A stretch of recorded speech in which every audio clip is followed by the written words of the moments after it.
Hello, I'm here today with Simon O'Day. Simon and I met back in HR Onboard days. How are you going, Simon? I'm doing great. It's great to see you, Rob. Likewise. So, Simon, you're probably what I'd call a serial entrepreneur.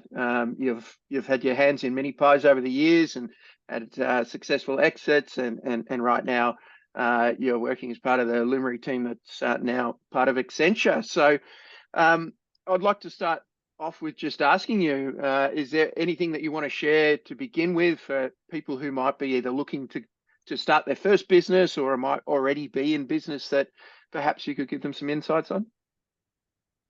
Yeah. Yeah. I mean, I think I'll start off by saying, like, sometimes I kind of feel uncomfortable in these interviews because you see so many videos online and LinkedIn kind of commentary where people are giving you the top 10 tips of being a founder and a businessman.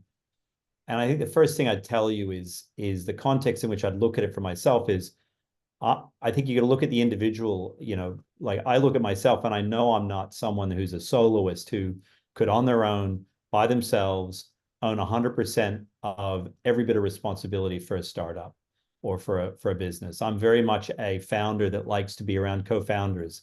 And I think in that sense, I'm very keen to make sure that people around me as co-founders all contribute in different ways. And we kind of even can have conflict, which is really healthy. But I think also when you look at my background and you look at what I've done, I also think about myself as someone who I had a very strong family upbringing. I wasn't a survivalist, so my reaction to things are very different than people that maybe did have childhood trauma or survival instincts. I don't take a lot of risk because I was raised in a way where I look at risk and I look at value and I understand for myself what that level of risk is. And so I'm very conservative about how I build businesses. Things like that end up kind of making my answers to lots of the interview questions and lots of the things we talk about, very specific. And so I do think everyone should think about themselves and how they should express themselves in a business as they think about being a founder and work from that. And I think the key to that is just to start there, start with yourself and understand yourself really well and what you need and what you want before you start thinking about starting a business. Yeah, I think that's really powerful. So it's that self-reflection, really understand who you are and what's going to work for you rather than looking outward and seeing what other people have done. So I Yeah, think that's really absolutely. powerful. And for you, you've had a number of different types of businesses. You've had software as a service business, you've had platform as a service, you've recently had a services business. Was there anything that sort of flowed throughout each of them that was consistent for you that helped you, I guess, achieve success in those roles?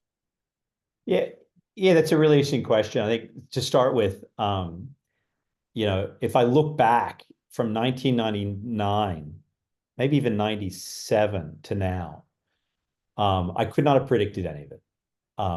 But there is a through line, right? And what's interesting is the through line on that is that I was lucky enough to be in a time where online hadn't happened yet. And then I was lucky enough to be in a time when digital or channel-based work around customer experience hadn't happened yet. And then I was inquisitive the entire time. I was, I was an environmental engineer with a biology and history degree. And I got stuck into engineering and then got stuck into pre-data. And then I got stuck into, things that arrived in front of me, but I said yes. And I looked at them and said, yeah, let's try that. Let's do that. Head down, working at it.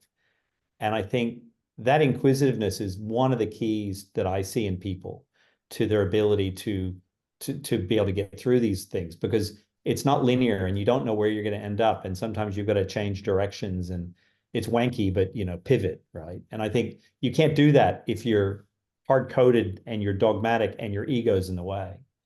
And I just think that's the through line because I started in services and engineering. I got into technology and engineering.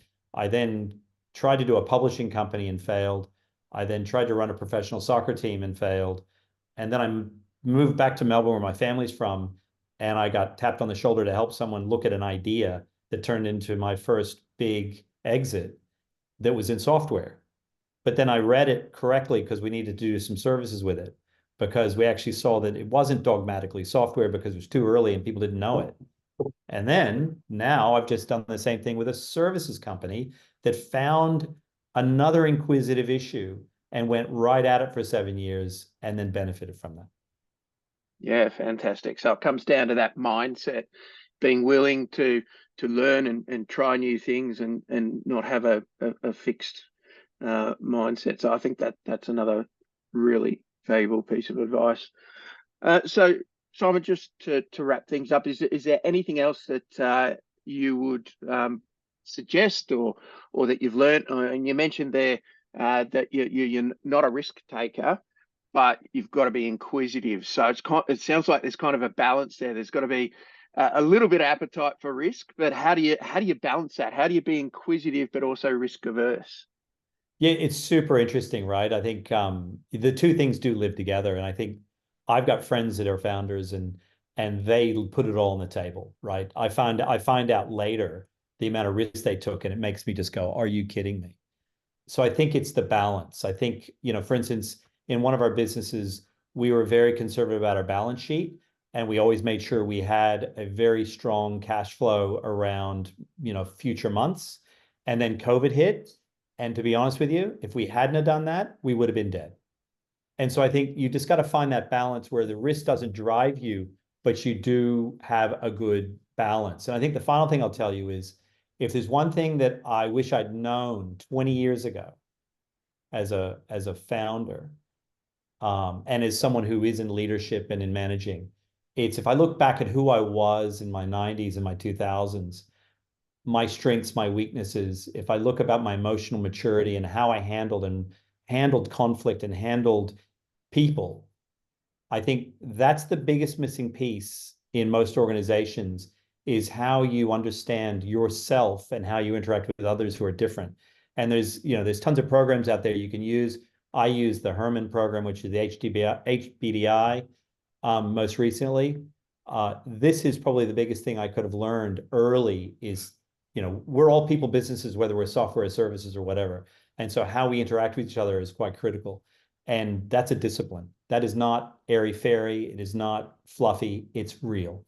And how you show up in moments and behave and react, sometimes you don't even realize you're not even in control. And I think if I could have learned that 20 years ago, I think I probably would have just done even better than I've done today. Yeah, amazing.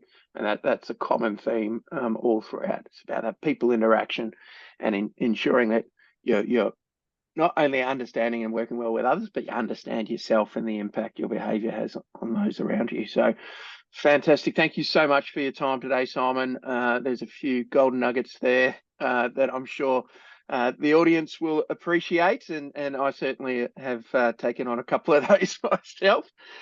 So thank you so much for your time. Hey, thank you, Rob. Take care. See you later.